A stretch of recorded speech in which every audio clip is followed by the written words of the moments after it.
Bonjour à toutes et à tous, bienvenue sur notre chaîne à la découverte du laboratoire. Aujourd'hui, nous allons parler d'un sujet très important, en savoir quand avoir des rapports pour tomber en état et quand ne pas avoir des rapports pour ne pas tomber en état. Mais avant d'entrer dans le vif du sujet, laissez-moi me présenter. Je m'appelle Luc Kabassadio, je suis diplômé dans le domaine de la biologie appliquée, la biologie médicale, et donc un véritable passionné de la santé. Ma chaîne a pour but de pouvoir aider le maximum de personnes à comprendre les analyses et les résultats qui leur sont donnés, mais également à prendre conscience de l'importance de réaliser ces analyses, car réaliser ces analyses peut sauver des vies. Ma chaîne a également pour but de pouvoir aider les nouveaux sortants à la recherche de la connaissance et de l'expérience. Si ma chaîne vous intéresse, abonnez-vous, partagez, likez, vous participerez ainsi à sauver des vies. Dans le précédent épisode, nous avons vu comment déterminer la durée du cycle chez une femme. C'est la première étape capitale parce que c'est à partir d'elle qu'on pourra déterminer le jour de l'ovulation et aussi la période féconde. Ceux qui ne l'ont pas encore regardé, je vous invite à mettre une pause et à aller la regarder parce qu'elle vous permettra de comprendre la suite de cette vidéo. Vous pourrez trouver le lien dans la description. À partir du moment où on sait déterminer le nombre de jours ou la durée du cycle de la femme, déjà en parlant de cycle de la femme, nous devons retenir qu'il y a 3 phases dans le cycle de la femme. La première phase qui commence à partir du premier jour des règles, c'est ce qu'on appelle la phase folliculaire. Cette phase folliculaire diffère d'une femme à une autre. Ce n'est pas une phase ayant un nombre de jours constant. La deuxième phase, c'est ce qu'on appelle l'ovulation. C'est la libération de l'ovule, n'est-ce pas, et qui se fait durant le cycle. Donc c'est la deuxième phase du cycle chez la femme. La troisième phase, elle, est appelée la phase lutéale. La phase lutéale est une phase qui est constante chez toutes les femmes et est égale à 14 jours. Étant donné qu'on connaît le nombre de jours de la phase lutéale qui est constante chez toutes les femmes, déterminer la période où l'ovulation, le jour de l'ovulation sera donc assez facile.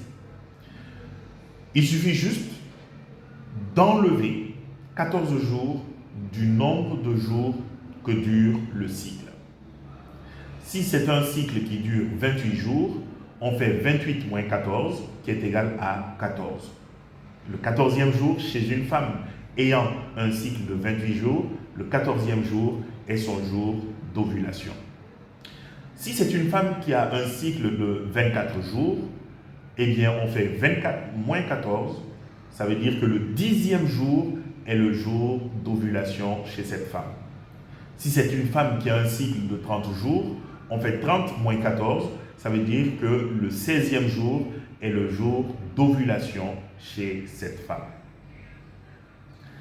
Alors, la période féconde, si vous voulez, est cette période qui va entourer le jour de l'ovulation. Ne pensez pas que c'est juste le jour de l'ovulation que la femme peut tomber en état. Non.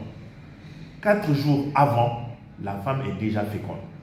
Pourquoi 4 jours avant? Parce que les spermatozoïdes peuvent avoir une durée de vie de 4 jours. Les spermatozoïdes de bon état. Donc, cela veut dire tout simplement que même si la femme n'a pas encore ovulé, même avant le jour de l'ovulation, les spermatozoïdes peuvent aller au niveau des trompes et attendre l'ovule. Et lorsque l'ovule arrive, ils vont féconder, n'est-ce pas, l'ovule. L'ovule a une durée de vie de 24 heures. Donc, même si il n'y a pas de rapport le jour de l'ovulation, l'ovule peut attendre 24 heures après pour que les spermatozoïdes arrivent et qu'il y ait fécondation. Donc, en fonction de cela, ayant cela en tête, nous comprenons que pour déterminer la période féconde, il faut prendre 4 jours avant l'ovulation et 1 jour après l'ovulation. Donc, pour une femme qui a son ovulation le 14e jour, vous prenez 14, 13, 12, 11. Donc, à partir du 11e jour de son cycle, cette femme est féconde. Et ensuite, on prend 1 jour après, donc du 11e jour au 15e jour de son cycle, et c'est la période durant laquelle cette femme peut tomber en état. Vous pouvez faire la même chose également pour une femme dont l'ovulation tombe sur le 10e jour, par exemple, ou sur le 12e jour.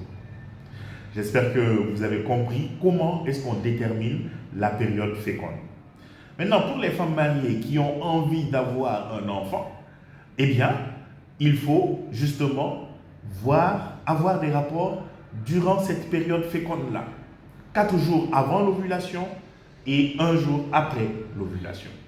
Donc, c'est durant cette période-là que vous avez des chances de tomber en état. Et bien, pour celles qui n'ont pas envie d'avoir d'enfants, eh bien, c'est une période qu'il faut éviter tout simplement. La période, n'est-ce pas, féconde. Parce que vous avez beaucoup de chances de pouvoir tomber en état. J'espère que vous avez compris ces quelques explications et que cette vidéo vous servira. Alors, restez connectés, abonnez-vous si ce n'est pas encore fait, partagez, likez parce que ça peut aider beaucoup de personnes à comprendre. Alors, d'ici notre prochain épisode, portez-vous bien et à très bientôt sur notre chaîne à la découverte du laboratoire. Je vous remercie.